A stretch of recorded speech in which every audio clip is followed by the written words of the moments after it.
오늘은 미가서 1장의 말씀을 보도록 하겠습니다.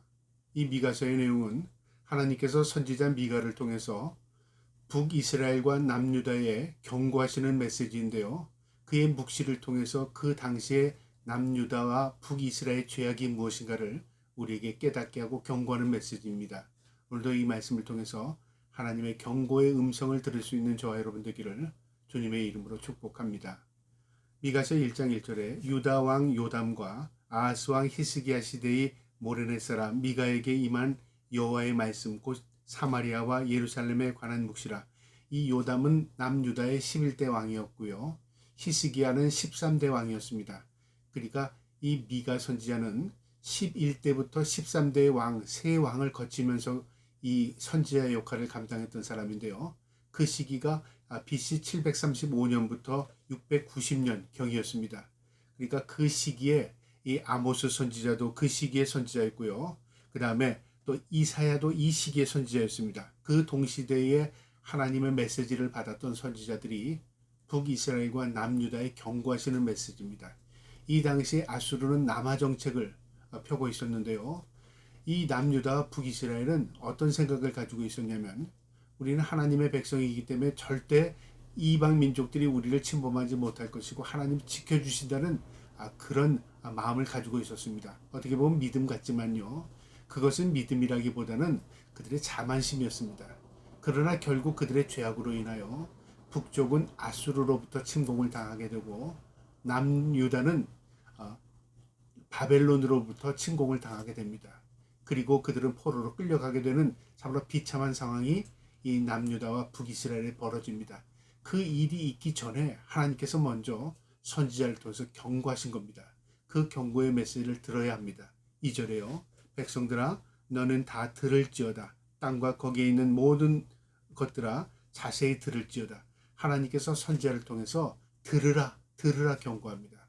무엇을 들으라고요? 하나님의 경고의 메시지를 들으라는 겁니다. 오늘도 이 성경 말씀은요.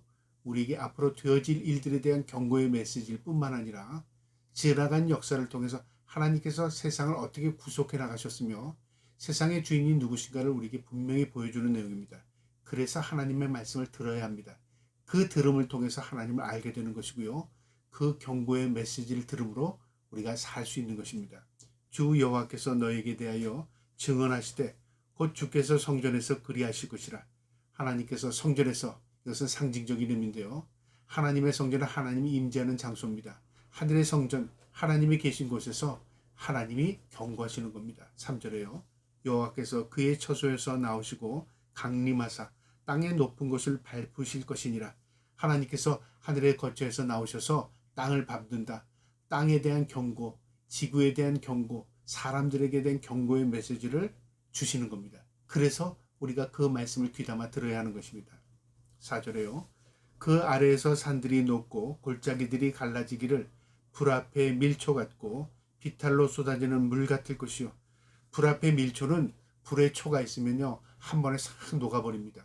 언덕에서 물이 쏟아지면요. 그 언덕을 타고 물이 확 휩쓸려 내려옵니다. 그러니까 이것은 무엇을 의미하냐면 북이스라엘, 이 아수르로부터 멸망당할 것, 그 다음에 남유다, 바벨론으로부터 멸망을 당할 것을 미리 경고하는 겁니다. 지금은 너희가 평안하고 안전한 것 같지만 그 경고의 메시지를 너희가 저버리게 되면 결국 그 경고대로 하나님께서 북이스라엘은 아수르로부터 남유다는 바벨론으로부터 너희가 집어삼키게 될 것이다 하는 경고입니다. 5절에요. 이는 다 야곱의 허물로 말미암이며 이스라엘 자손의 죄로 말미암이라. 그들의 허물, 그들의 죄가 무엇이었을까요? 야곱의 허물이 무엇이냐? 사마리아가 아니냐? 유다의 산당이 무엇이냐? 예루살렘이 아니냐? 바로 사마리아, 이 산당, 예루살렘, 이 무엇을 의미하냐면요. 우상 숭배를 의미하는 것입니다. 그들은 사마리아, 북이스라엘은 사마리아에 이 산당을 짓고요. 그곳에 하나님이 계시다고 이 백성들을 모았습니다. 그러나 그것은 하나님과 관계없는 우상 숭배였습니다. 오늘날도 우리가 그렇죠. 하나님을 섬긴다는 명목으로요. 우리가 좋아하는 일을 하고 심지어는 하나님과 관계없는 일을 하면서도 우리가 하나님을 거기다 갖다 붙입니다. 하나님이 기뻐하신다고요. 여러분 그 위선이고 착각이고요. 우상 숭배가 될 수 있는 것입니다. 우리가 하나님을 섬긴다는 것은 하나님이 기뻐하는 일을 하는 것입니다. 우리가 하나님께 예배한다는 것은 하나님이 주인 되는 그 하나님을 높이는 것입니다. 그리고 우리가 그 앞에 경배하는 것입니다. 그런데 우리는 거꾸로요. 내가 높아지고 내가 그 자리에 있고 하나님을 이용하지 않는지 우리 자신을 돌아봐야 하는 것입니다. 이 북이스라엘과 남유다도 하나님의 이름으로 하나님을 섬긴다고 말했지만요. 그들은 하나님 보시기에 다 우상숭배였습니다. 그래서 너희는 내 이 말을 잘 들어야 된다. 귀 기울여 들어야 된다. 그리고 너희가 잘못이 무엇인가 깨달아야 한다. 그 하나님의 경고입니다. 6절에요. 이러므로 내가 사마리아를 돌무더기 같게 하고 포도 심은 동산 같게 하고 또 그 돌들을 골짜기에 쏟아내고 그 기초를 드러내며 하나님께서 다 무너뜨릴 것이다 그 말이죠. 너희가 쌓아올린 모든 것들, 우상 숭배한 모든 것들을 하나님께서 한 번에 무너뜨리겠다 그 말이죠. 경고입니다. 7절에요. 그 새긴 우상들을 다 부서지고 그 음행의 갑을 다 불사르며 내가 그 목상들을 다 깨뜨리리니 그가 기생의 갑으로 모았은즉 그것이 기생의 갑으로 돌아가리라. 하나님께서 순간 너희들의 죄들을 회개하지 않고 돌이키지 않으면 하나님께서 우상들을 다 깨뜨리고 무너뜨리고 결국 그것이 아무 너에게 도움이 될 것이 아니라 오히려 너에게 화가 될 뿐만 아니라 기생의 갑으로 모은 즉 다시 말하면 우상 숭배로 너희가 모은 것들 그것이 다 물거품이 될 것이고 오히려 그것 때문에 너희가 화를 당할 것이다 그 말이죠. 심은 대로 거두게 될 것이다 그 말입니다. 경고입니다. 8절에요. 이러므로 내가 애통하며 애곡하고 벌거벗은 몸으로 행하며 들깨같이 애곡하고 타조같이 애통하리니 너희가 우상숭배로 인하여 너희가 번성한 것 같지만 오히려 그 우상숭배 때문에 고통당할 것이고 우상숭배 때문에 애통하게 될 것이고 그 우상숭배 때문에 비참한 일을 당하게 될 것이다 그 말이죠. 그러니까 전쟁의 결과는 비참한 것이지만 그 전쟁으로 인하여 죽게 되는 원인은 우상숭배였다 그 말이죠. 오늘날도 마찬가지입니다. 우리는 항상 어떤 사실을 볼 때 그거에만 초점을 맞춥니다. 그러나 그것의 원인과 결과가 있습니다. 왜 이런 일이 벌어졌는가? 그 결과는 어떤 것인가? 바로 분명한 것입니다. 우리의 우상숭배는요. 결국 우리의 삶을 비참하게 만들고요. 그 비참함의 결과는 우리가 결국요. 통회하고 우리가 애통하는 일이 우리의 삶에 나타나는 것입니다. 그러니까 우상숭배하는 것 하나님께도 죄일 뿐만 아니라 그 결과는 우리에게 고통으로 다가오는 것입니다. 9절에요. 이는 그 상처는 고칠 수 없고 그것이 유다까지도 이르고 내 백성의 성문 곧 예루살렘에도 미쳤음이니라. 그 고통이 너희 하나로 끝난 게 아니다 그 말이죠. 그 상처가 너희 하나로 끝난 게 아니라 그 말이죠. 북이스라엘의 죄악은 남유다로 전염된 겁니다. 우리의 불신앙은요, 우리 하나로 끝나는 게 아니라 우리의 이웃들에게, 우리의 가족들에게, 우리 형제자매들에게 결국은 전염병과 같은 것이 된다 그 말이죠. 그래서 하나님 경고하는 겁니다. 우상숭배는 하나로 끝나지 않습니다. 모두를 멸망시키는 것입니다. 10절에요. 가드에 알리지 말며 도무지 울지 말지어다. 내가 베들레아브라에서 티끌에 굴렀도다. 이 미가가 뭐라고 말하냐면요. 가드에 알리지 말라. 가드는 블레셋입니다. 블레셋은 늘 이 이스라엘을 괴롭혔던 나라입니다. 그런데 이스라엘이 전쟁으로 인하여 포로로 끌려가게 되고 그다음 비참한 꼴을 당하게 되면 블레셋이 어떻게 할까요? 오히려 좋아한다 그 말이죠. 오히려 기뻐한다 그 말입니다. 적국이기 때문에요. 그러니까 가드가 모르게 하라. 이건 말이 무슨 의미냐면 우리의 창피하다 그 말이죠. 부끄럽다 그 말입니다. 무엇 때문에 이런 비참한 일이 벌어질 것인가? 바로 우상 숭배 때문에 이런 일이 벌어질 수 있다 그 말입니다. 그러니까 경고입니다. 우리가 부끄러움을 당하기 전에 회개하고 돌아와라 그 말이죠. 우리가 비참한 일을 당하기 전에 하나님의 메시지를 들어라 그 말입니다. 11절에요. 사빌의 주민들아 너는 벗은 몸에 수치를 무릅쓰고 나갈지어다. 사안한 주민은 나오지 못하고 베세벨이 애곡하여 너희에게 의지할 곳이 없게 하리라. 이 쭉 나오는 사빌, 그 다음에 마룻, 라기스, 마세라 이 다 어디냐면요. 바로 북이스라엘 이 진영에서 아수르가 쳐들어왔던 길목에 있던 이 성들입니다. 도시들입니다.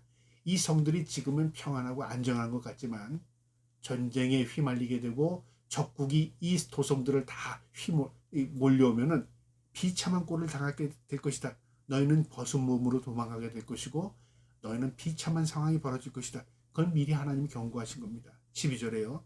마롯 주민인 근심 중에 복을 바라니 이는 재앙이 여호와께로 말미암아 예루살렘 성문에 임하니라. 이 마롯은 또 예루살렘으로 오는 길목에 있는 도시였지만 결국 그들이 복을 바랬지만 화가 임한 것입니다. 결국은 그들이 비참하게 짓밟힐 것을 경고하는 겁니다. 13절에요. 라기스 주민아 너는 준마의 병거를 메울지어다. 도망해라 그 말이죠. 라기스의 딸 시온의 죄의 근본이요 이는 이스라엘의 허물이 내게로 보였음이니라. 빨리 도망가라. 그렇지 않으면 너희는 죽는다 그 말이죠. 경고입니다. 14절에 이러므로 너는 가드 모레셋에 작별하는 예물을 줄지어다.